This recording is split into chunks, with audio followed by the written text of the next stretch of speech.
Hi guys, so today I want to answer this question.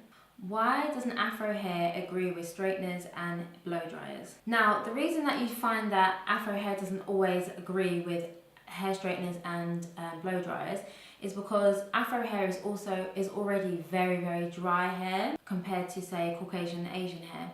Now, when we put additional heat onto hair that's already dry, you can imagine what happens. It just gets drier and drier, and the more dry Afro hair gets, the less manageable it becomes. Obviously, when you straighten it, it somewhat calms it down, it somewhat reduces the curl pattern and reduces the curliness of it, which then makes it somewhat more manageable.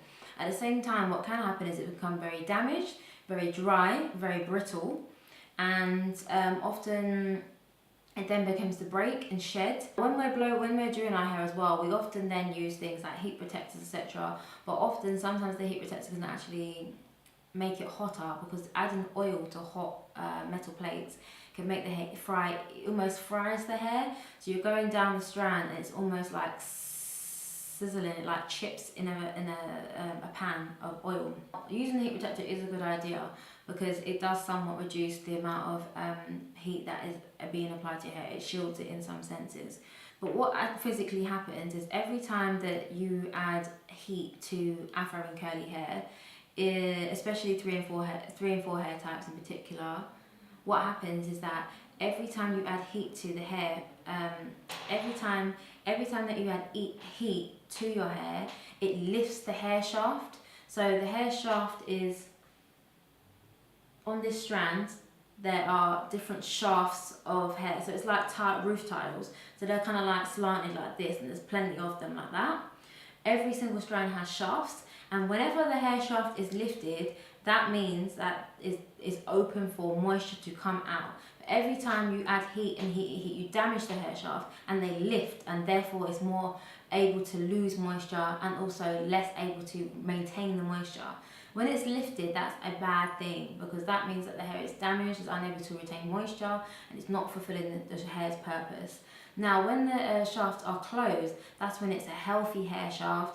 That means that it looks shinier on the outside, it looks more healthy, and it's able to retain moisture, and that's what you want from hair. You want it to be able to maintain the moisture that you put in, for it to look glossy, healthy, shiny, and to have a lot of movement.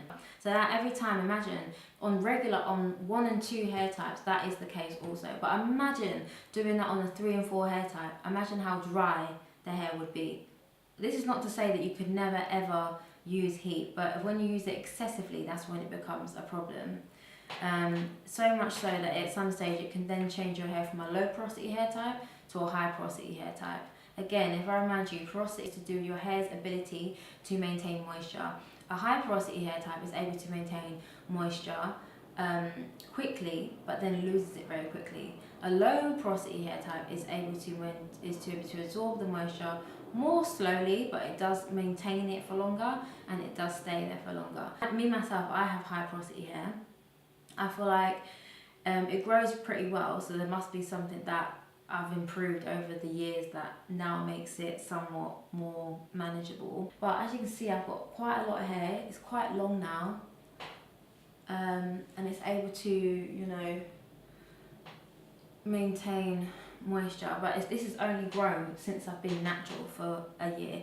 Prior to that, it was never this long. Heat damage starts at 150 degrees. So for example, I love GHD, and I had been using GHD up to recently, and then when I found out that actually heat damage starts from 150, I thought, oh my god, my settings for my GHDs are always on like 200, 220, sometimes 180. So I know for definite, I've definitely damaged my hair every time that I've straightened my hair like this. And as much as people compliment and they're like, oh, your hair looks so beautiful, it's damaged, it's damaging the hair. So all I'm saying is, like, if you can, put your heat on a lower heat. And I know that some people will say, my hair doesn't straighten if I don't do 150 degrees. My advice then would just be, you know, try not to do any more than 150 degrees, because it just makes the problem worse. You know, 3 and 4 hair type, the best thing to do is keep it away from heat. Keep it away from heat. And I know I've got my hair straight right now, and I have done some damage. Every now and then, if your hair's strong enough, you can take it. and you can do it, because at the end of the day, nobody wants their hair the same the whole year, you know. So I understand that completely. You might want to switch it up every now and then, but please be cautious of the heat that you're putting on your hair, because it really can damage it a lot. Thank you for watching. Please like, subscribe and comment. You can also follow me on Instagram if you want to see more, so that's at Curly Hair Discoveries, and you can check out my website, which is www.curlyhairdiscoveries.com.